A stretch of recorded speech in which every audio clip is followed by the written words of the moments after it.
welcome back to the Flick and Roll podcast. My name is Josh, and I'm joined by my two sexy friends as always. Hello, Jonathan T. Glau, what's going on? Hello, what's up? What's up? What's going on? And my friend Osiris Graham from the South Hello, Side. from the South Side. You're more South than Jonathan, right? Actually, not really. I mean, we might be Oh, the never mind. same latitude. I don't remember I don't which know one. y'all's geography over there in San Diego land. Anyways, everybody, welcome back. Thank you for joining us once again. We're gonna be talking about movies as always. Topics, timestamps in the description below. Wow, really? I didn't know that. But specifically, this episode, we are going of some of Nolan's stuff. His early, I'll call it the Dead Wife trilogy. So we're gonna do Memento, The Prestige, and Inception. We're just gonna have a little brief discussion on all three of them. But anyways, to talk about movies, let's get into it. To do a little speed run of June, since the last time we talked was was Backrooms and Obsession. I'll start since neither of y'all watched Scary Movie. Pretty shit. I mean, it's a parody movie, so I'm not like expecting a lot, but also, God, I was very unimpressed. How many gags can you recall, like, just counting right I mean, now? I remember them. I think there are a couple at the end that are okay. To spoil it, Shaq makes a cameo, Oh, and shit. That's that fun. scene is kind of humorous. But everything prior to that, like all the actual parodying of horror movies, I thought was really. And then also, I have no attachment to like some of the characters, so some of them I was just like, I hate seeing you on screen. So yeah. Anyways, Osiris, what did you think of Masters of the Universe? I thought it was super fun. I have no attachment to any Masters of the Universe pre that movie, but I thought it was a fun movie. I thought it was good fun, very charming, corny, but in a good way. But there's some fun action. It doesn't look as bad as some people were saying. I I think don't the think it main looks bad guy, at all. Nick Galitzine, is that how you say it? I don't know how to say it. But I think he's great as He-Man. And if it does well enough, maybe they'll do a sequel. Same day as I watched Masters of the Universe, I watched Power Ballad, which I think all three of us watched. I watched Just a twice. nice musical movie. I know that director, that's what he does. Yeah. Nice stories.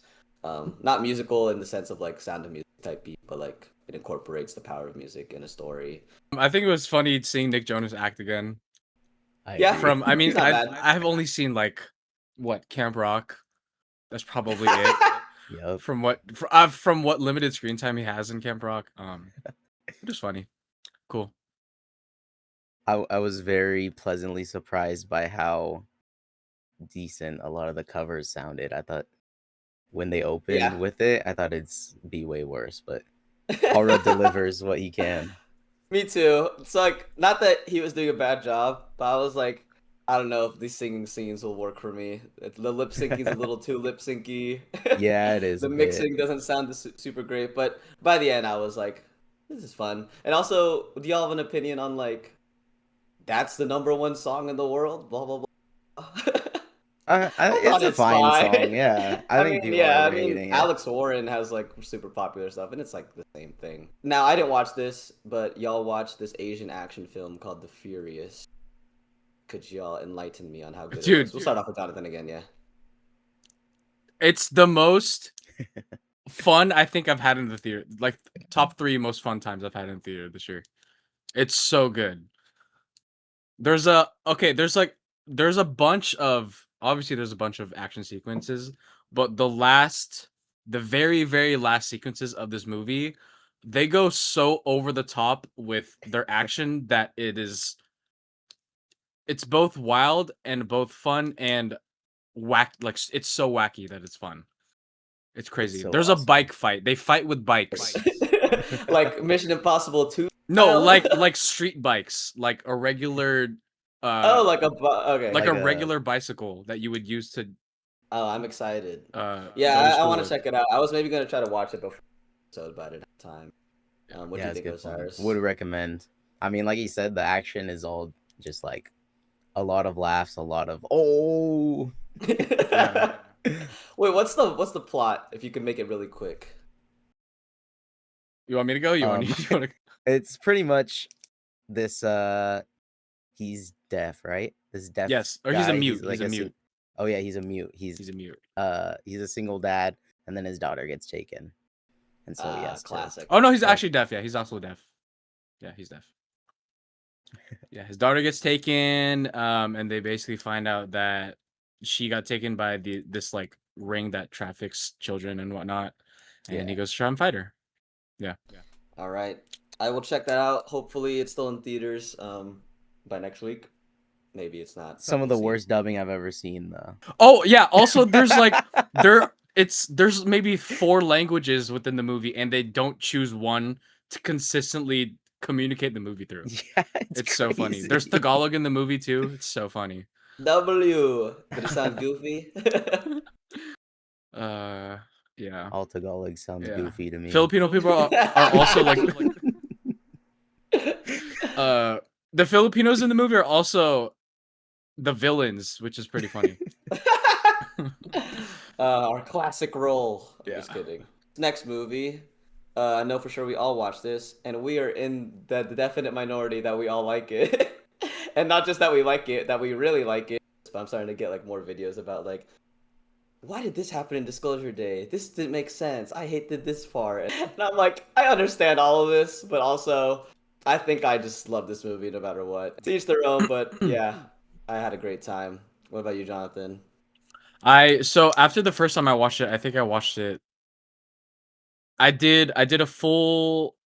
No, I watched it 2 more times, for sure. I watched it 2 more times, and then the third time I like took like my notebook and like was writing out the things that I enjoyed and being like a little nitpicky about it, but what I really enjoyed about it, and it really works, man. It really works for me. Yeah, I know like for the people who like they don't hate it, but they're not like super moved by it. The main consensus is that like it is like overly optimistic. It does rely on this idea of like you have to be immersed by the fact that like you find the ending message kind of profound and like with meaning to humanity and blah blah blah. So if all that doesn't work, then yeah, you probably hate everything. But but I loved it. So I was also having a discussion with one of my other friends. He he doesn't really. I don't want to say that. Hold on. He likes alien movies, but I mean, obviously, like over the past 15 years, he doesn't really feel any connection to alien movies. And I also was saying the same thing. I was like, this feels like a movie that he tabled maybe between like his Jurassic Park and Minority Report like run. Like it feels like he tabled it between that and decided to bring it back to like a new audience, a new wave of people. Like it felt like it was like a 80s 90s alien movie that he decided to make today. That's honestly why I like it, because I did a whole run through of his stuff, and the early alien stuff he does, it like captures that feeling of wonder and awe around aliens of that time, because it's like, oh, like the mystery and mystique behind that concept. So it like takes that, but then it combines it with the modern day cynicism just around everything. And it like, to me, it perfectly just puts it together. So like it like balances like what he used to do, but also like brings it into the modern. And also day. there's a compilation of everyone doing this. Yeah. Yeah. So again, it might be heavy hand, not might in what it wants to say, but it worked for me. Anything you want to say, Osiris? Last thoughts? No, same thing. I mean, I think if anything, like that Coleman Domingo scene where he's like, yeah, it's a little to the guy. I love it. It's very. I mean, I also just love Coleman Domingo, but yeah, I think he really sells it.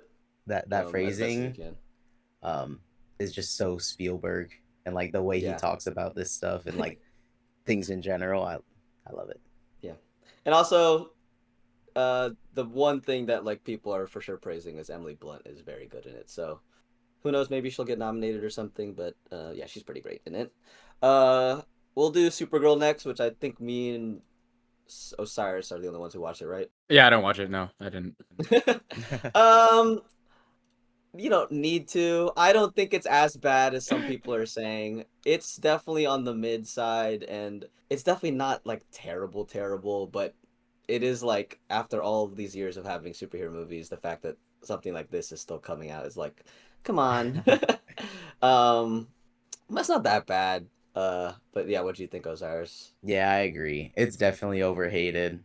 I and I hate when things are overhated. Like But Minecraft? Oh, he's gone. yeah, like Minecraft. Saying Jonathan left for the Supergirl You can portion. He keep did going. not like it. You can still hear me though. Yeah, I think the discourse around it is mostly dumb, and I think the things that people are nitpicking, I disagree with. Is the needle drop actually that bad? I don't think it is. I think it's bad, to be clear, but I don't think it's the worst needle drop I've ever heard. And I don't think it's like people being like it ruined the movie, because the movie was Okay, I already don't think it bad. ruins the movie. To me, it ruins the scene. I don't think it even ruins the scene. Because for me, I get the idea of wanting to do like calming presence. I just don't think the fact that it's a cover, the fact that it's a cover of that song, and the fact that the cover is done in cursive, in cursive girl singing, it's just like why was that the choice? Cursive girl singing? To explain, Jonathan, I'm trying to the think of needle who it drop- is. the needle drop is the middle by whoever. Jimmy Eat World. Yeah, and it's Don't like a girl disrespect them. singing it. So it goes Wow. like, it just takes some time. Okay, And it's that for like Okay. it's that for like 30 seconds while like a bunch of things are exploding. It just doesn't work for me. I don't have any like I don't have any like biases against or for Supergirl, so I'll watch it. I'll give it a chance. She's decent when she gets to be like Kara. The actual Supergirl stuff, like the dialogue is really weak and kind of Yeah, the forced. dialogue is incredibly uninspired. So like for her, like to establish like her personality, it felt really forced. But like her herself, I think is pretty decent. Yeah. And everyone's like, oh, DC is it back to its whatever. But I'm like, I think it'll be fine. She'll be Yeah, probably good in I another mean, movie. I'm very optimistic for both the what are they? Lanterns and Clayface. I think this is definitely going to be the worst of Clayface those. looks so good. I have high hopes for Yeah, that one. I like me some horror infused genre switches type thing. So yeah, we'll put a pin in that one. Last one for the speed run is Toy Story. We should hopefully not go too in depth on this, but I really liked it. What do y'all think? We'll do Osiris first. Yeah, I mean, I'm definitely in the camp that it shouldn't exist. And even with Toy Story 4, I didn't think it was as good as a lot of people said. But this one definitely, I think, is better than Toy Story 4 in terms of like justifying itself in that way with the story and what it chooses to say. So I liked it. And John Boy. Okay, I'm the biggest Toy Story 4 hater, probably. But fuck, I really love Toy Story 5, man. Oh, you So loved it. good. Let's Yeah, go. so Nice. good. Yeah, I mean, it's nice to enjoy something, and it you is know, really nice. again, Yeah. Disney's definitely using it as a cash grab and like Mhm. stay relevant. So like Yeah. that part of it is pretty yucky, but It's I at can't, least but but for all the people who worked on it, yeah, the director, I forgot Love what it. else he's worked on, but all the animators, Yeah. like they still captured the heart of, you know, that franchise. So good stuff. when Bonnie, and yeah. when Bonnie like learns to, oh my gosh, it's so good. Anyways, that's all for our speed run. Wait, I want to add one more thing to the Toy Story 5 discourse. We got a better Lightyear movie also. Oh, yeah. Yeah, there's a whole Lightyear movie within that movie too, and it's so cool. I finally watched it, Lightyear. It's maybe the worst Pixar movie. So bad. It's so it's so dull. It's so, oh my gosh. Like it's dull, and then you're just like, it's dull. It's not terrible, and then it just keeps going. It gets terrible. even worse as it, oh my gosh. Dude, I'm like, you know, Taika Waititi, he can be funny. He's not for everyone, but oh my god, he's insufferable in the movie. Anyone need a pen? Like, dude, I don't know. Just why is that the plot? Like, why is that the canonical? Why did we turn back that on is the idea crazy. that Zurg is Yeah, his I don't know. dad? Whatever. What? We don't need to do this. God, I hate that movie so much. I love how in your review, like Andy has terrible taste in movies, He's and you know fucking what? does. He does because that How are movie you watching sucks. Lightyear instead of fucking like Jurassic Park or something at that age? My God, uh, dude, man. I hate that movie. Anyways, that's our speed Yeah. run, along with a couple tangents. To get into our stuff about Nolan today, obviously we're doing it in preparation for next week. Yes, thank you. So, anyways, let's get into it. We did Memento first. I just want to give some background to the movie. If you watched it, it came out in 2000. None of us were born. So the idea for the movie came from his brother. They used to do a lot more stuff. He made the brother Jonathan Nolan made Westworld afterward. Mm-hmm. Yeah, I'm curious to see like if he does Great writer. more stuff. Yeah. Great writer. Then Christopher Nolan was the one who decided to like write the screenplay backwards or make the screenplay like in a backwards telling style, which I thought was cool. It's really good. Some people think this is Nolan's. I'm not in that department, but I do think it's very good. What about you, Jonathan? So actually, after I watched this maybe for the first time 6 years ago, and I caught on pretty fast to the fact that it's two different story or the same storyline, but being told in two different directions. After I watched it, I I torrented the movie.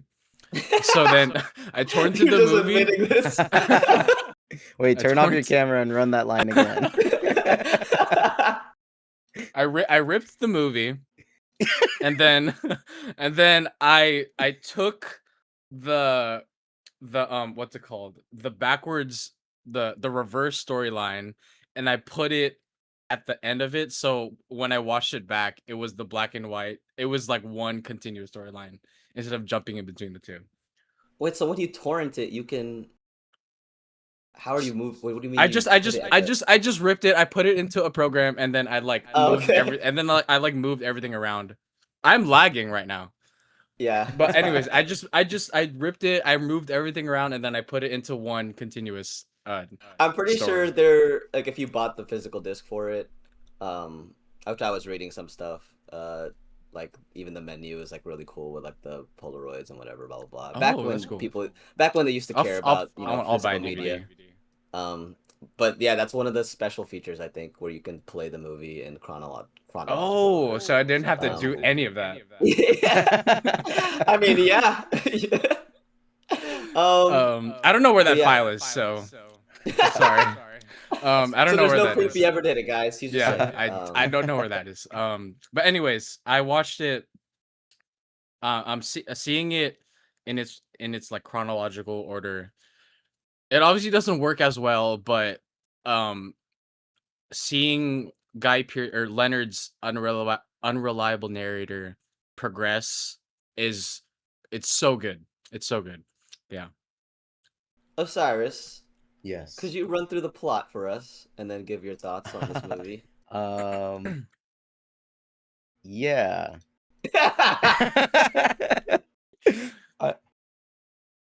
I'm trying to think of like a succinct way to put it. I don't even remember how it starts. Okay, I'll just do it. Yeah, someone else do this it. This guy has a wife. They get attacked. In that attack, he has a head injury, and from that head injury, he can no longer make new memories, which is an actual condition. I forgot the medical term. Whatever Dory has, it's that. Short-term memory loss. Yeah, so he just for whatever reason can't make new memories. But in that attack also, he remembers his wife being killed from that incident. So he sets his new life as a memory losing person to like find the person who killed his wife. And to do that, he tattoos clues on himself to remember everything that he's tracked in terms of evidence and blah blah blah. But what Jonathan was mentioning, this story is told in a way where there's flashbacks and there's also the current present, and the current president goes backwards in time while the flashbacks go forward in time. And which honestly you just have to watch the movie for it to for that to make proper sense. But it basically reveals him slowly finding the possible murderer of his wife. And there's also some backstory to what he was before the injury. Very cool. Just a very cool movie. Like I said, it got nominated for best screenplay, and it's very evident. Reading that screenplay too. Oh my god. Yeah, not only in like just like so good. Not on the fact that it's told in that very unique way. Writing is just very good.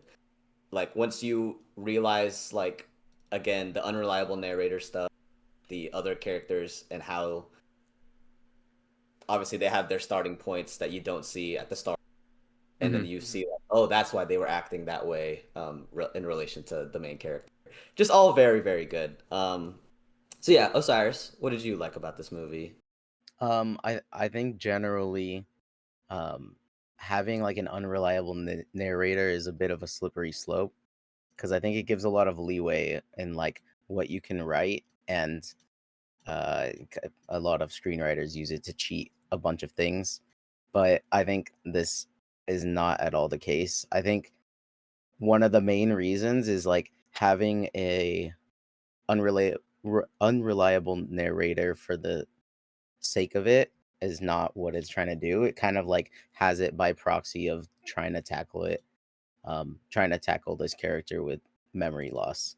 And I think the editing really services it, obviously. And then also like the the different ways that Guy Pearce like changes his voice between the flashbacks and the present, or like even the ways he's reacting. I mean, he talks a lot about it, like his character, it's all in the eyes and all of that.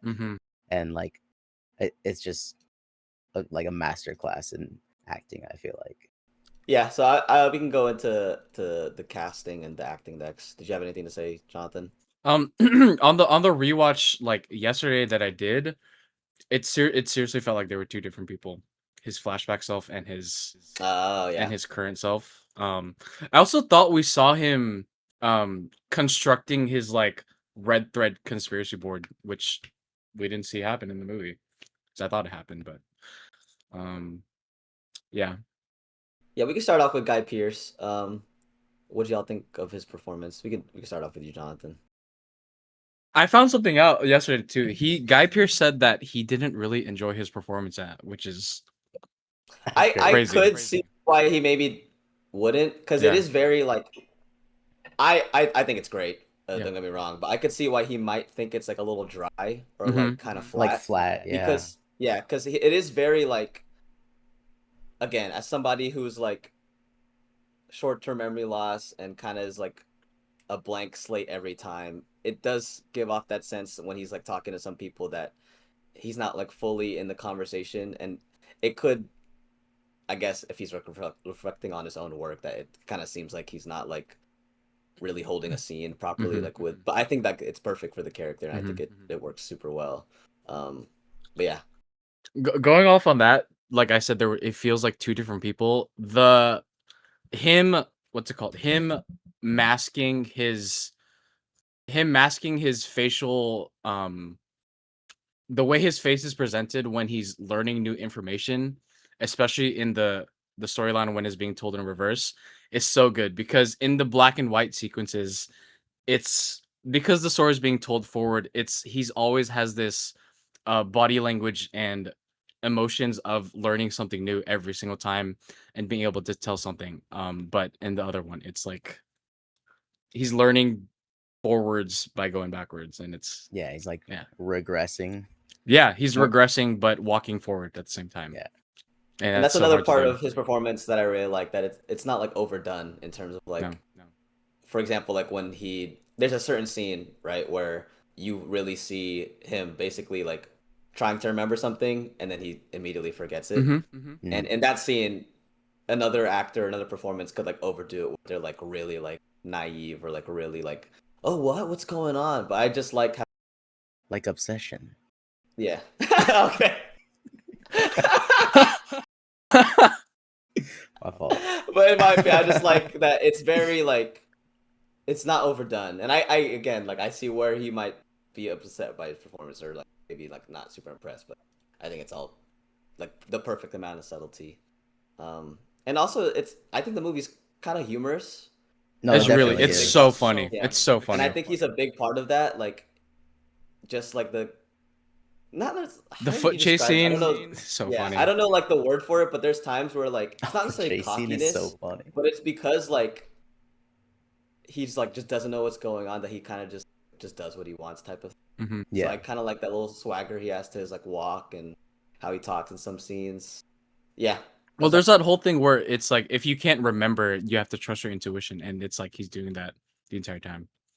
Yeah, and it's also like talking it into the backstory of his character as a more like kind of, I mean, the way I see like more douchey and more like, I mean, he definitely isn't the best morally upstanding citizen before or after the accident. Oh, Yeah. absolutely not. Somebody said when you watch it in chronological, you really see how hard of a person he is to deal with. Yeah, he's so Um, difficult. and yeah. So difficult. But besides Guy Pearce, there's Carrie Ann Moss, aka Trinity from The Matrix.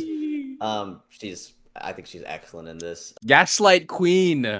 Gaslight Because I Queen. forgot about that whole aspect to her character, so like rewatching it and wow, Dude, seeing her very sit in the subtly car done. and like check herself in the mirror, just waiting. Oh, that I was like, gosh, yeah. Also, I forgot how pretty she is. Like that first scene in the diner, I was like, dang. When she grabs his Like, ass, the nice short hair. She grabs. She just grab his ass. Does she grab his ass? dude, he like walks by and he's like looking, I and thought she she's just like grabs his like coat. Yeah. Anyways, but yeah, very good, very good. Any other standout scenes from her? I think just the whole concept of her basically like we're gonna spoil it now, but the fact that she knows he kills her boyfriend basically, and so when you kind of piece that together once that gets revealed, it's like oh, her performance like just makes so much more sense, and it's very good. There's only really 3 proper main characters in this.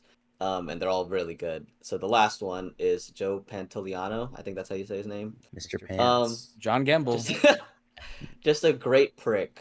Just like his voice is perfect for it. The haircut's perfect for it. Really The height, the height, just everything. And he's also not the same character because I don't want to say like oh that's all he does, but like he does similar things in the Matrix. Yeah.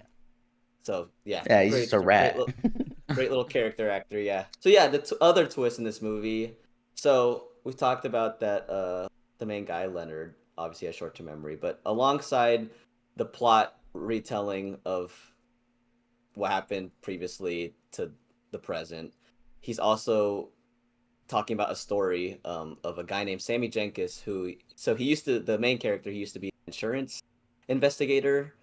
Basically, if people tried to claim like insurance money, he could be like, well, I don't think you should be able to get it because of X, Y, or Z. So he used to have this client who got into some accident who had the same condition where the short term memory happens. And the wife wanted to get the insurance money for it, but he denied it because his reasoning is that the guy should be able to physically create new memories. The way the Sammy Jenkins story ends is that his wife tries to test him to see if the memory is like if he's faking it or not. So what she does is she needs insulin. That's you need that when you have diabetes. Yeah. So basically she needs a shot every few hours. So what she does is she tells him to get the shot ready. He injects her, and then she sets the time back on her watch to see if he'll stop injecting her, which he doesn't, and therefore she dies. But twist, that's what the main character did to his real, and so And he willfully changed his memory of it. yeah. So the whole idea that somebody murdered his wife, they did get attacked, but she actually survived the attack, and how she ends up dying is he injects her with insulin too many times. So fun times, yeah. It's really Uh, that's such a depressing movie. It's so sad. it's not the worst, but yeah, it's It's just really like sad. I remember when I first watched it. I think that's why like I like it as much because I was just like, what the Bummer. but on a rewatch, I was like, yeah, this all makes, and I forgot about the twist too. So like I forgot that extra part of the twist. So Yeah. watching on a rewatch, I was like, oh, this is great. You guys think that Leonard goes on to keep killing John G's in whatever life in his life? Sorry, so do you have an answer? Mm, Do you think he this endless I'll cycle keeps say happening? I'll say the movie, the way it ends, it doesn't. It presents itself in a way that like maybe the loop has finally closed, Mm-hmm. but there is also the idea that if the character stays true to what has been built so far, that his own mind will just tell him to like reset, even though he's not like willingly like trying to reset. Like it'll just do it because that's what he's conditioned himself to do. Um, so yeah, I think he will. Yeah. Let's just say that. I agree. I think it kind of presented him as like a very hopeless case, like a lost cause, and that he's like just kind of trapped into the cycle. And without Mr. Pants to rein him in, it's kind of like he's restarting from scratch. Do y'all have like a relative ranking where you put this movie, in terms of Nolan? Oh, Yeah, obviously I know your answer is it's not his best, Jonathan, because we're about to get to. But Osiris, what about you? Yeah, I'm also among that camp. I mean, It's very good. Don't I'm get me trying. wrong, and I see why people think it's his best. But I do have preferences that we're gonna get into. top top four, top five, Okay, 4 or 5, 4 or 5. I'd say top 5. it's very good, and like I said, I think that lines up with people's general review. It's the fifth most, the highest rated on Letterboxd. Next one we have The Prestige. It was originally a book. Don't know if the book is super popular, but it was. Came out in 2006. I was 5 years old. Osiris, you were 2 years old. Jonathan, you were about 4. Yeah, so I was in preschool when this came out. Anyways, it's his third highest rated on Letterboxd. Pretty much it. We can go into the plot. The story happens between two magicians who both have levels of obsession with their craft. One is more with uh how to create magic, and one is more obsessed with how to show magic. And it's this whole weaving story of who can sort of outdo the other, and who can be the best magician. And they also hate each other because one of them maybe accidentally killed the other one's wife. Yeah, they used to work together, Maybe. and yeah. So just a cool story of people hating each other, bros hating each other. But yeah, Jonathan, uh, just say your thoughts of why you love this movie. Okay, You do think it's the best? I do. It's my favorite, and I think it's his best. I'll keep it short because I feel like I'd ramble for like 35 minutes. One, there are actually, okay, the one of the bigger twists in this movie, the entire story does not weigh itself on this big twist of the movie. Two, um I think every single character that you present within the movie has something to do with each side of the story. Like every single character will weave itself into Alfred Borden's life, and every single character will weave into um freaking Hugh Robert Jackman's life. Angier. Yeah. Robert Angier's life. Th- 3, there is actually, I wrote down in my notes that these 3 movies have 3 types of psychologies. Memento has the psychology of memory. This one has the psychology of obsession, and Inception has the psychology of the dream of the dream life. And it's almost like with this movie, Christopher Nolan is tongue in cheek the entire time, laughing at the audience, trying to have them fooled the entire time when the audience knows that they're trying to not to be fooled, but they want to be fooled. And it's like this, there's a bunch of layers of how magic has been portrayed across time, and how people today are still like wowed by simple card tricks and stuff. There's just a lot of layers to dig into this one. Yeah, there really is. The more you talk so about it, I was much. like, okay, this might be a lot to talk about. Yeah. But well, to single out the whole aspect of fooling the audience. Mhm. Well, there's I guess there's two. There are two reveals. very, very big twists in this movie. There's two Yeah. reveals in this, but so I guess either of them. Did you know about them coming in when you first watched it? If you can remember. Not at all. No, I didn't. No, not at Really? all. Okay. Really, Yeah. no. So y'all can go first then. We'll do Osiris since you just had a little spiel. Did the movie fool you in the regard of like, oh, I didn't expect that twist? Or was it kind of just like you knew it was gonna happen, like you kind of pieced it together yourself, but it's still like sold for you type of thing? For which one? Like, Well, you can talk about either for, one like, because I know both the there's main two ones? big ones. yeah, I think. I mean, I don't super remember my first time, like, thinking about this. My first time watching, uh, which it was only like a couple years ago, but I think I was very immersed in like kind of like letting my analytical brain like kind of very intentionally turn off, like in the same way that I would watch a magic show. Like I'll maybe try to figure it out after, but during the movie I'm not like trying to poke holes in it and like Exactly. see Yeah. what Same. it is. But I think I like to think that watching it back, and I definitely thought this the second time that I watched it. I watched this maybe like 4 times. I'd like to think that I would have been able to, but I can't say. I think the main reveal I think is fairly predictable, because to spoil them everyone. So, not to get too deep into the plot, because I think you guys should just watch this movie yourself. Well, I guess we're spoiling it, so watch the movie and then come back to this. Here. We'll put the whole movie here. We'll edit it in. Yeah, we'll get Jonathan to just rip put it in this. So there's Hugh Jackman's character and Christian Bale's character. Mhm. So Christian Bale's, they both have reveals. So which is wow, both magicians have reveals. Exactly. Christian Bale's big reveal in this is that he invents a trick called the transporting man, which basically he bounces a ball on one side of to the other side, goes through a door, and then out the other side of another door on the other side of the stage, he catches the ball as himself.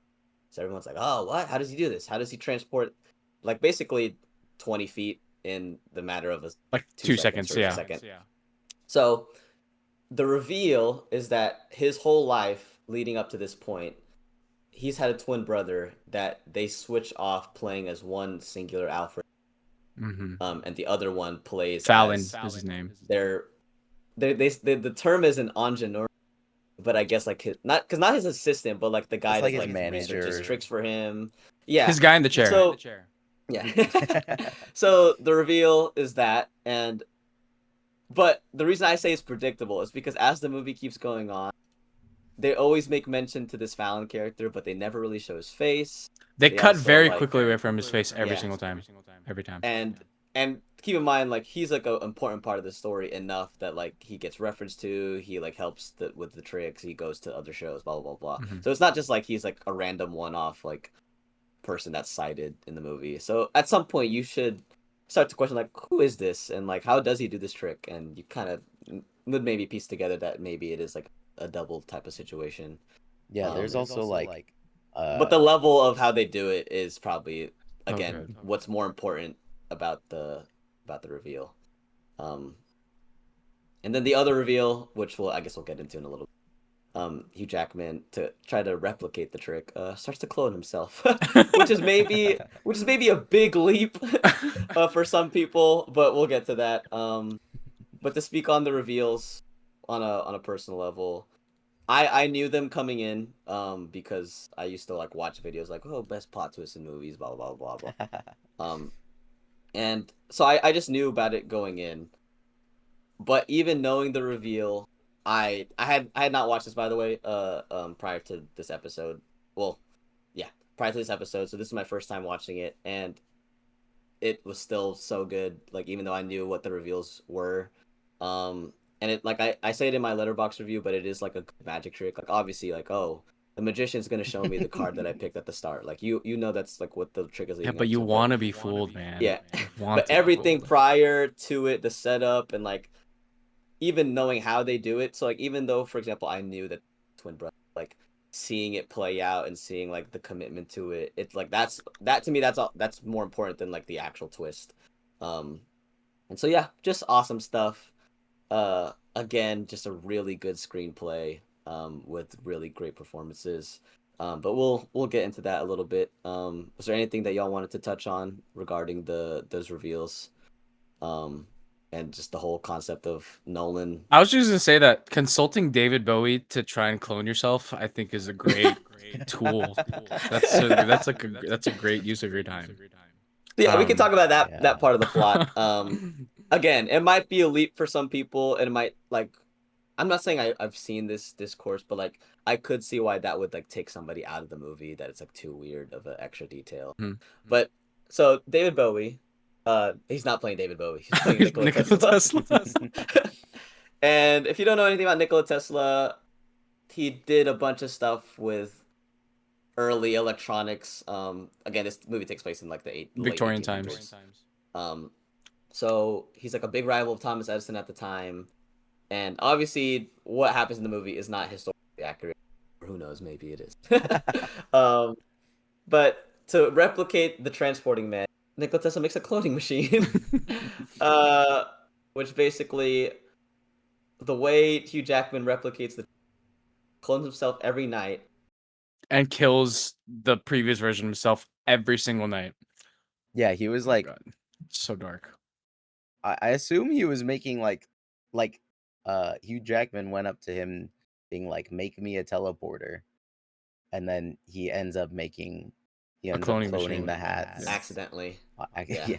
And the way it gets revealed is also great. Like the camera work is really cool. And also the scene or the setting that it happens in is shown at the it's just like, oh, that's what that was. Yep. Very cool. It's all very well made. So yeah, that's that part of this movie. I guess to talk about performances now. Did y'all have a particular favorite? Bale. Really? Bale. I remember the Yeah. first time I watched it, I thought his performance was weaker than a lot of the others. Oh, I have a clear weak one, but we can get to that later. Or after this. What about you, Osiris? Favorite first? I mean, I love Michael Caine. I think as kind of like the moral touchstone throughout the story, and the way he interacts with both of their point of views is great to watch. David Bowie plays a great Tesla. Yeah. I know he's a lot of people. So intimidating, dude.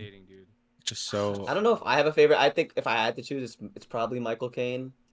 Because it's same thing with what you said. Anytime he's on the scene, it's just like, yeah, a good moral touch. Yeah, he's literally grounding every single character. But don't get me wrong, the two main leads, they play the obsession. Not overly. It's kind of just like, yeah, we hate each other, and we're gonna do it like we're gonna do like some terrible things to each other, but it's not done like we're like, oh, they're yelling and screaming at each other. No, it's real. They're not fake demons, bro. They hate Yeah, Hugh Jackman. It's cool to see Hugh Jackman not be like nice, heroic Hugh Jackman. Not freaking, you know. Yeah, or like Greatest Showman type Hugh Jackman. He's kind of just like a. He's a showman. He's a Kind showman. of a prick in this. Yeah, a showman. That's also a prick. Yeah. The least favorite person I had, in my opinion, is ScarJo. I don't think she's that great in this. The accent isn't the best, and she is technically the way the poster is set up. She's like the middle and like the third lead in this. Interesting. But again, maybe this is Nolan's fault because maybe he can't write women, which we'll get to after all these movies. But yeah, I don't know. I just wasn't as moved by that character. Like I honestly felt Julia and so Piper Perabo and Rebecca Hall's character were better female counterparts in this movie. And Piper Perabo's only in this for like a minute, 2 minutes. This is maybe off of memory what I think is best also. Because again, I think it's the writing, how it plays out. It executes its themes super well. Also, back to the what's it called? The magic aspect of it. The use of all of their props in this movie is fantastic. It's so good. It's so Like good. the setup of the doors, like it's not only a good stage trick, but as a movie device, yeah, it's so good. just very good. And like the trap door, like how it basically transports. I was also even thinking of what's it called? Of Angier's what's it called? His contraption that goes under his suit that traps the bird. Oh my gosh, it's so good. Yeah. Yeah.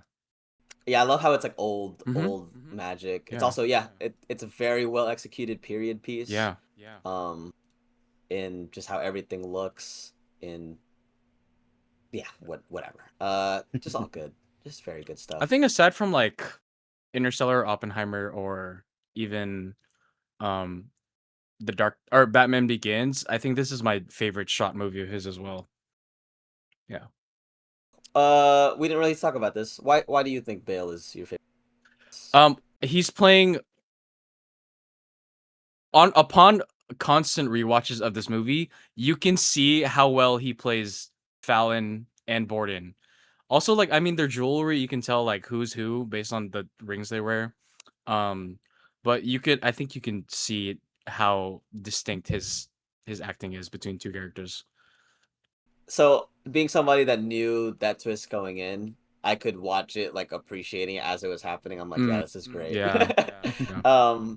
And a part of that is also not. I think Rebecca Hall is really good in this, but the whole line thing of like, whenever he says "I love you," and she's like, "Oh, You you don't actually mean it today." Yeah. Yeah, that is. I think that's so good. Yeah. Like, I think that's just good stuff, Yeah. guys. Good stuff. Also the scene when he's like trying to court Rebecca Hall's character and he uses Fallon. He's like, dude, freaking help me. Come on. Yeah. It's so funny. Yeah. And the ending is just, not necessarily a good guy wins. You feel nice about the ending. Everybody kind of gets their deserved comeuppance. You feel better than Memento for sure. Any last thoughts, gentlemen?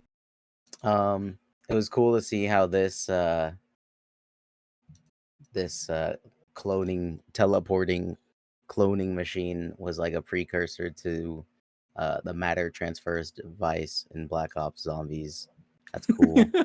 How it inspired that. And little classic Osiris. It's also a little like little little Terminator inspired as well. That's on Kino. Nice. Yeah, the lightning. Yep. Yeah. Terminator inspired. Just excellent stuff. Oh, Andy Serkis is in this too. I just remember that right now. Yeah. He's also pretty good in this. Yeah, I also forgot he was in there. Doing an American accent where you can kind of tell it's a little like where it has like that rounded American British. But no, he's good in it. It's always nice to see Andy Serkis just act rather than be than an ape, being an ape. Or Smeagol. The other main quote unquote flaw, which we'll get to it. That people like to complain about is this is a big culprit of a complaint of Nolan's movies in general, that he isn't at female writing. And what better way to talk about this than have three men talk about this? I see where it comes from for sure. I don't think it's too terrible. But again, doesn't pass the Bechdel test. None of them do. Yeah, can you tell us a fun fact about Nolan's movies? Only one of them passed the Bechdel test. Okay, so I need to guess what movie it is. Do women talk to each other in Oppenheimer? There's just a scene where Emily Blunt and Florence Pugh's character kind of cross paths. Remember, the rule is they have to be talking about something that's not men. Yeah, that's not men. Yeah. Does Jessica Chastain talk to anybody that in that movie? Does she ever? It's Interstellar. Is it, Yeah, Interstellar it's passes. Interstellar? Yeah. Who does she talk to? Lois. I will rewatch it next week. But it's like so brief. It's in the house where it's so brief. So it passes for one sentence. But like it still kind of it still passes though. It still passes. Yeah. Obviously, I know there's like retorts to the whole Bechdel test that it's not even a good proper women representation, but it is a funny way to to test a movie. Yeah, Inception. Our last movie for today. How's your stomach? I'm chilling, yeah. Did you take some Tums? Dude, I've tamed the beast. You've tummed the beast? I've tamed the tum. So Inception came out in 2010. I was 9 years old. Very well received movie, well remembered movie. Like I said, this one is my personal favorite, but I also factoring in the concept. It just is a very me movie, and also I watched it. I don't think I watched it in theaters when I was 9, but I do remember my family renting, and we all loved it. And like, this is my favorite movie. And on a rewatch, I wasn't as as in love with it as I was at 9 years old. Yeah, what do y'all think? No, Cyrus, you watched it for the first time. Yeah, this was my first time watching it. I think it's at least to me pretty clearly like weaker than a lot of his other movies. Like I think it does a lot of things well, but I think the things that it does well, there's other movies where like maybe one part of that a movie does better. I think especially with like the sound design kind of fell flat for me. In terms of like scoring. The scoring had a lot of highs and a lot of lows for me. Yeah. And then also I wasn't like, the as sound.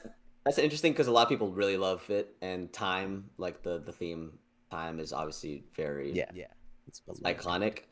I wasn't as moved, props like similar to you, like it where it's used in this movie. I think it's obviously as a piece itself. I think it's very, but in this movie, I'm like, yeah, it's there. Yeah. Um, But I mean, it's still a great movie. I just love a more surrealist like portrayal of anything, and so it's just a lot of fun. It's nice to see all the things that he clearly took from like learning action with The Dark Knight and like kind of heightening it to this more dreamlike state.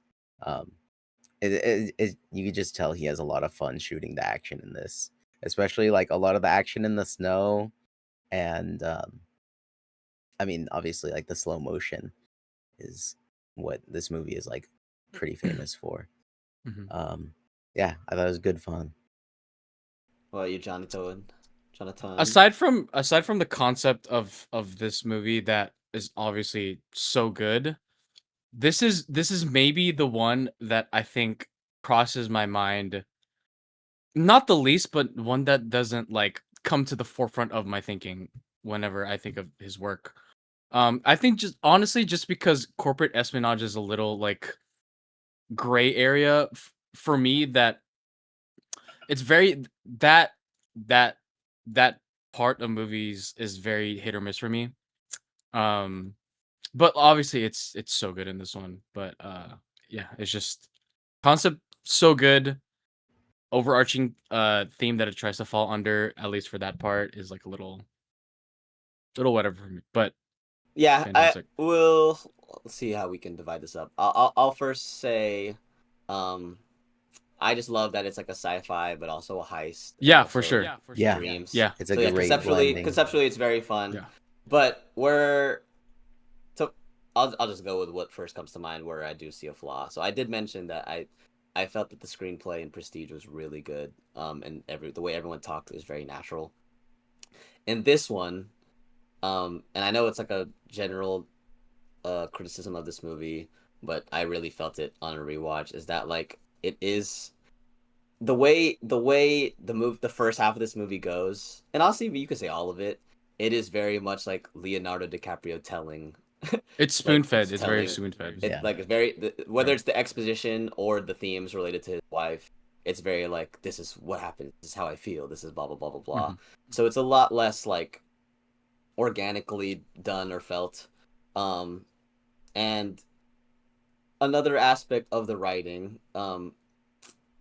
which I guess we can either do the themes or the characters themselves, but I'll do the characters. For a lot of people find the characters in this very one-dimensional, which is very valid. Like pretty much all of them are kind of shoeboxed into a certain type of role or like just a certain type of personality. There isn't much freedom for them to either feel a bit more, not necessarily real, but just more fleshed out as characters. Like, obviously Leonardo DiCaprio's character is hellbent or like stuck on the memory of his wife. Ariadne, Elliot Page's character gets stuck to being like basically not his caretaker his per se, but like yeah, his therapist. Like Joseph Gordon-Levitt, who I think like could have way more to do in this. He's stuck being like kind of robotic, and kind of just like very like in Dark Knight Rises. Stick to the rules. Yeah, stick to the rules. Blah blah blah blah blah. Yeah. Tom Hardy's the only one that like showcases some level of like freedom and personality. I forgot he was in this. He was a great surprise to watch. But even then, it's like when the moments he does get to do it, that's when you really feel like, oh yeah, nobody's been like this entire movie. The Japanese guy, I don't know what's the actor's name. Ken Watanabe. You got it. There you go. Yeah. Oh, my bad. Ken Watanabe. I was trying to make him guess, dude. Make me say some racist name. Guess that Asian. Sakurai. Gojira. Honda Shout out Gojira. Sakurai. But anyways, Ken Watanabe, who I think he does get stuck to being like the Japanese corporate man in this. I mean, don't get me wrong. There, of course, are some really cool lines in this, and it does like at the end very with certain characters, but yeah, that's a very evident thing on a rewatch that I felt that like it is kind of one dimensional. And then when you bring up the themes related to the wife and memory, do you like well we'll start with you, Osiris, since you just watched it all. Did basically the closure scene where he finally says goodbye to her, how did you feel about that whole, it's basically the climax of the movie, or like the resolution of the movie, so what'd you feel about that? I mean, even like that, I feel like, I don't know. I feel like it was kind of half baked. Like I felt more emotional resonance in DiCaprio's like delivery of lines. Like I felt like he was more freed talking to Ken Watanabe's character, getting him out at the end, as opposed to that like more dramatic scene with his wife. But that is it's fine with his wife, and then it's heightened by that later scene. What do you feel about the whole killing thing with his dad? What about that aspect? Very predictable, but yeah, also why not? That is the plot. Yeah. But yeah, the because that is something I didn't really think about with you mentioned, Jonathan. That is more lacking in this, especially compared to the other two that we watched. That the themes are a little bit more surface level, and the mystique around the movie is more based around just the concept. But yeah, anything you want to touch on? What I said, John? So I've watched a lot of heist movies, and obviously the stakes of heist movies are always the most important part. And I think the stakes in this one, the stakes hinge on very, very, very thin lines. Very much so. Like, especially, when they're, you know when it's cutting between the three separate states that they're Levels, yeah. the three levels, that is part of me when I think about watching that sequence again, I'm like, okay, it's like, come on, come on, it has to end here, right? Come on, Yeah. and then yeah, the stakes are very thin in this one, and I don't think Yeah, I that's was gonna mention that too. yeah. Because even like he isn't really. I mean, you could tell he's very fascinated by the concept, just because he doesn't really want to spend a lot of time outside of the dream sequences Mm-hmm. and like the Yeah. states fabricated, where Ken Watanabe is literally like, yeah, he's gonna have a monopoly on energy. That's not good for the world. And then that's like the only thing to set up this whole Yeah. rest of an hour 40 of the movie. Yeah. Yeah, very fair. Like, for example, the emotional stakes are the fact that Leo's character wants to get back to his kids. But even in saying that, you don't really feel that super well in the movie. I mean, obviously, to each their own, maybe people are very moved by it, and how it's executed. But um again, I think you only like really feel it once the ending happens, rather than like while the action and the It's not a lingering stakes theme are that going you on. would think about when everything else Yeah. is happening. Yeah. So, all very valid points. What do y'all like about this movie? we could do that. Dude, it looks I so mean, good. Yeah, visually it's awesome. It looks so good. Super cool to look at. Yeah, for me, so you talked about the action, like how you could tell he like leveled up. So that's part of his process in making this. Like I said, he had this movie planned for I think like nine plus Sounds years about or right. whatever. Yeah. But he wanted to get more experience on bigger budget Damn, movies. since Memento, wow. Yeah.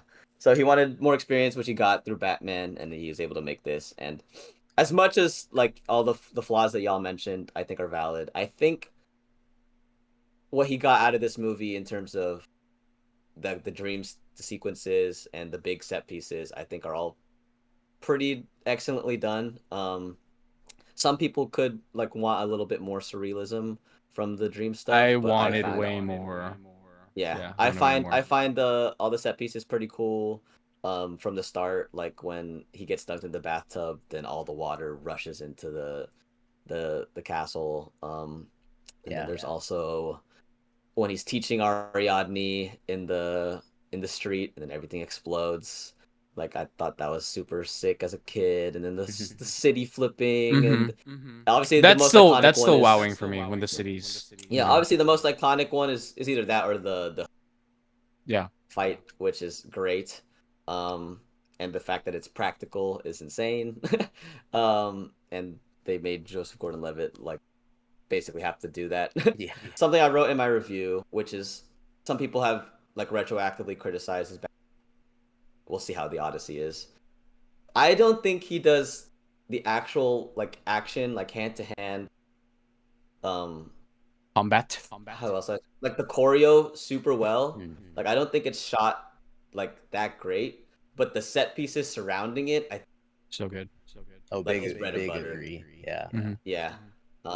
And that's also this movie. Like as much as I said, like the spinning hotel scene is cool. It is just Joseph Gordon-Levitt like scrambling around and punching, blah blah blah. But like the set piece is a very sick concept. I'm thinking about the scene in Interstellar when Matt Damon and Matthew McConaughey are fighting now. They did a little tussle. Yeah, we'll get to that next week. But yeah, what else? Like the snow fight is a big, not big, but like that's another scene where I'm like, I would want more from that whole action. And then even what you're talking about, like maybe the snow, like for that to be the ending level and for that to be the ending part of this movie, which I get why it doesn't go full out there, and it more so is trying to focus on like the emotional aspect of them going into limbo and having that little moment. I think the final act in this is lacking a little extra level of whether it's stakes, whether it's the dream surrealism, whether it is like the action. There is something missing. But the whole converging of the three levels and the storylines, I think is it works for me. But yeah. Uh, anything else that y'all want to talk about for this? Particular performances. I also didn't super love Mal's performance. I don't know if I have this perception of her from when I was a kid, but okay, respectfully, I think she's a good actress. Um, but like I don't like seeing her on screen. Oh my god. Like for whatever reason, like I feel like she just has like I mean, but also it's like well suited to the character she plays. But it's like she just has this sinister energy to her that I just like watching. Maybe it's because she's French. Yeah, she's kind of got she's got that French scowl. Yeah, so it's just The like French disgust.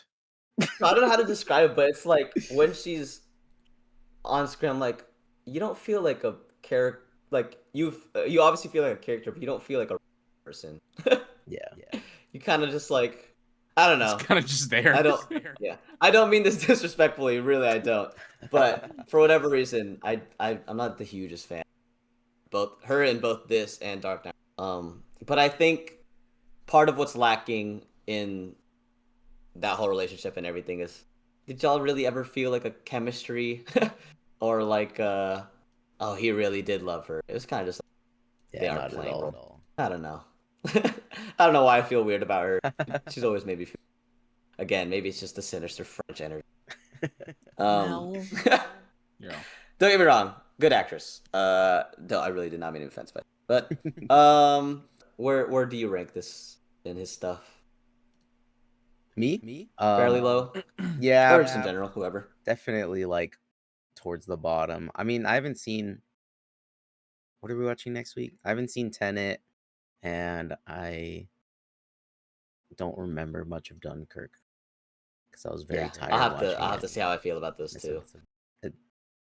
Um, but yeah, definitely on the lower side. If I were to do a ranking of his stuff, like how I did for Spielberg and the Pixar stuff that I did on TikTok recently, like with Spielberg, the number one movie I have for his sci-fi is also what I find my favorite. But for Nolan, even though I say this one is my favorite just of nostalgia and the concept, I would definitely not rank this number one or his best. But I still like it. Yeah, do y'all care about the ending? Whether it's like, oh, is he dreaming? Is he? Oh, well, yeah. What do you guys think? I think he's not, and also I don't think it's really worth talking about. Yeah, I like to me, it's just like what's more important is that he doesn't care, which is what's Nolan's. Mm-hmm. I mean, there's also the whole Michael Caine thing where he says, "Any scene that I'm in is." That's not a good Michael Caine impersonation, but any scene that I'm in is the reality. So whatever. Is there anything that you kind of miss from early Nolan that like is kind of gone from his stuff Bring now? back Jonathan Nolan, man. Yeah, Yeah. that's something I was like Yeah. thinking because I was like, one, I just like the idea of brothers working together. But, like, yeah, those early screenplays, man, So good. were very good. Dude, like they were reading great. them is, oh my gosh, reading them is so good.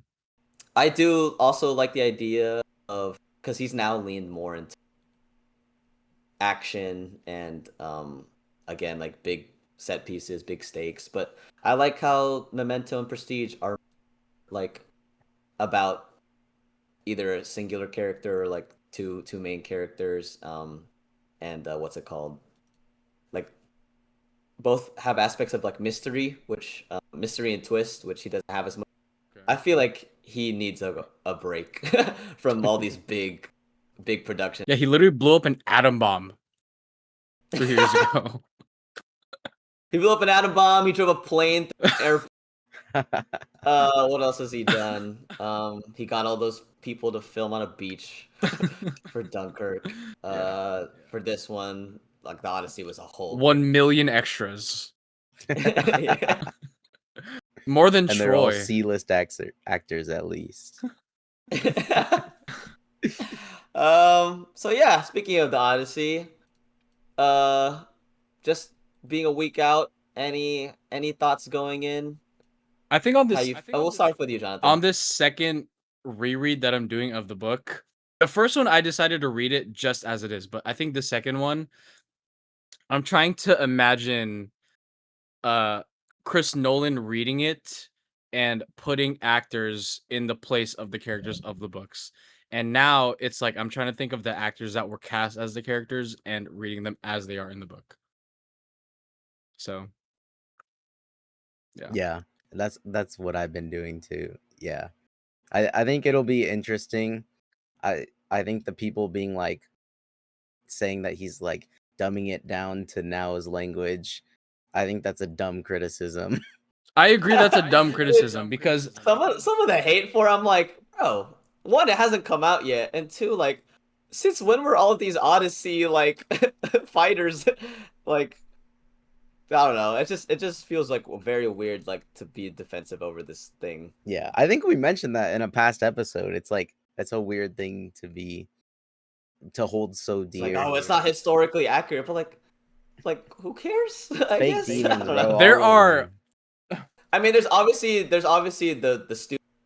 Why is there weren't black people back then, or why is blank blank? She wouldn't blank or well, whatever. It's just like, yeah. In regards to the actual like thoughts on how how good you think the movie will be, do y'all think it'll live up to the hype? hopefully there's gonna be a lot of Tom Holland in it. I'll tell you that. There's gonna be a lot of Tom Holland. I think it'll. Well, I mean, because in my head the hype is very mixed now that it draws Okay, closer. I see what you're saying.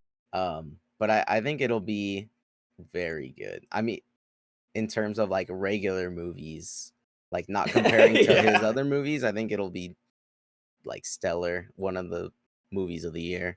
And in terms of like his capabilities, I'm really excited to see like pretty much like the things I remember from Dunkirk and like even in this Inception, like those big set pieces. I'm super excited to watch. So I'm somebody that got to see the 70 mil trailer because I rewatched Sinners in 70 mil and they played it before. Did either of y'all do that? Yeah, I watched the spot. And so the spot is the Trojan horse. Basically like a little cutout scene from that whole section or whatever. I don't know. I haven't seen the movie, so I don't know how big the section is, but that scene looked really good. Dude, my blood was pumping, man. I was like, oh my like God. it felt Rushing. like really like immersive, and if a lot of the other aspects of the movie are like that, I think this movie's gonna be great. I am on the iffier side over some things. Like I'm curious to see if some of the casting choices will take me out of it in terms of like, because they're so big named. Like, which ones in particular? Will I feel? Maybe Anne Hathaway. Oh, really? Okay. Not Travis Scott. Fuck, I forgot about that. Yeah, maybe Anne Hathaway. We'll see how Zendaya is in it. Because she's always, not that she's bad or anything. It's always interesting to see like how well like I'm sold by her playing something. Let's see if Robert Pattinson, like, again, he's really good in it, but we'll see. Like, the reason I bring him up is like, not that he's a toss up, but it's very curious to see like how he decides to act in something. Obviously Tom Holland, but him, unless like, I think I just got used to the fact that like, yeah, he's in the trailers and he's gonna be in it. Same thing with Matt Damon. But yeah, maybe Anne Hathaway. There's probably other people I'm misremembering or not remembering, but that's one aspect of where maybe I'm like kind of iffy on. Two is, I think because I really like him as a director, I haven't read the Odyssey, but obviously it's a very cool story.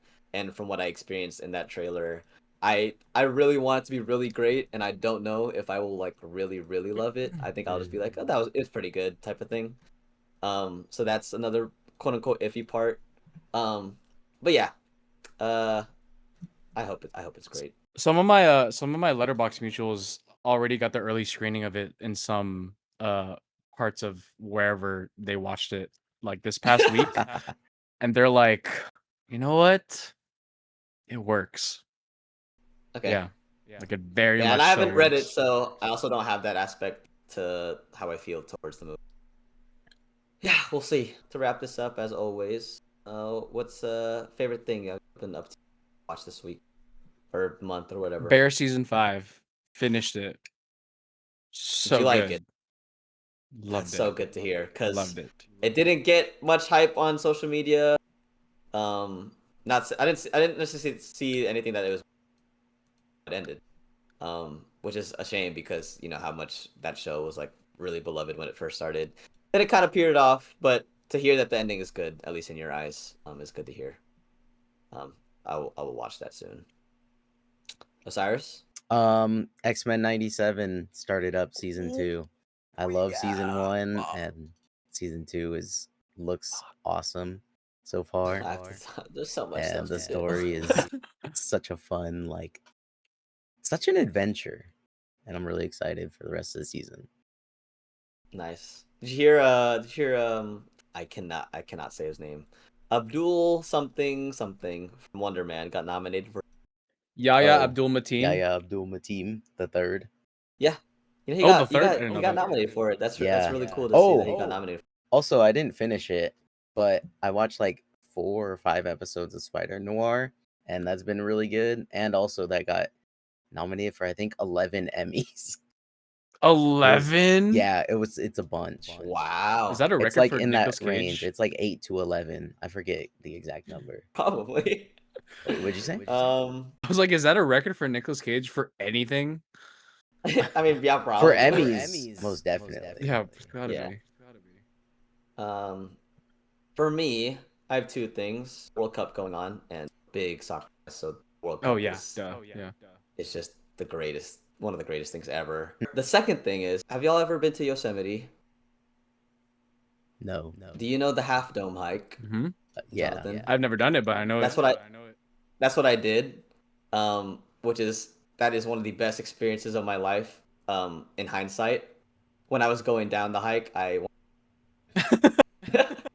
but the idea that I've done it now, the memory of me being up there, and oddly enough, I had connection up there, so I got to. Wow.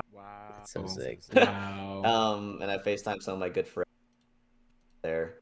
I had better connection up there than I did in my. But it was like just a very cool experience. And so yeah, that is something I'll cherish forever. That's it for me. Osiris, to end us off. What's the song of the episode? Song of the episode. We're however many episodes in, and we have our first women artist. The song I've chosen is "Special" by Dexter and the News Agent. Dexter and the News Agent. Yes, she's dope. The band, or is it just her? It's just her. It's like How you indie find pop, these people R&B are very adjacent. interesting. This guy, I mean this girl. Oops. Already fucked up. She was featured on the Jim Legacy album. That Don't know who that is either. Jim Legacy. You don't know Jim Legacy? The second episode, I did New David Bowie by Jim Legacy. She's That's him? Oh, okay. Yeah. She's on that album, and she has like a sort of Pimmy's Dilemma inspired, where she just has her own song, and it's really good. There's so many music buzzwords going on. I don't know. But you guys Pimmy's should check what? her out. Pimmy's Dilemma. That's like the song that was on the Drake album. I forget which one. And like she was like a lesser known artist, and everyone liked it, and then she got like 30 million monthly listeners from that. Oh wow. Something like that. Well, that'll be in the description, as it always is. There's the whole playlist in the description, and so are our letterboxes and the email and Instagram if you want to get in touch. And my Venmo. Yeah, you want to put it in there genuinely? No. Wait, I will. People are gonna Venmo request me like $1,000. I'm like, no. Anyways, if you're here, still, thank you for listening. It was a long one, and I think we had some combos. So yeah. Much appreciate. Yeah, we'll edit it out. Whatever. That's it.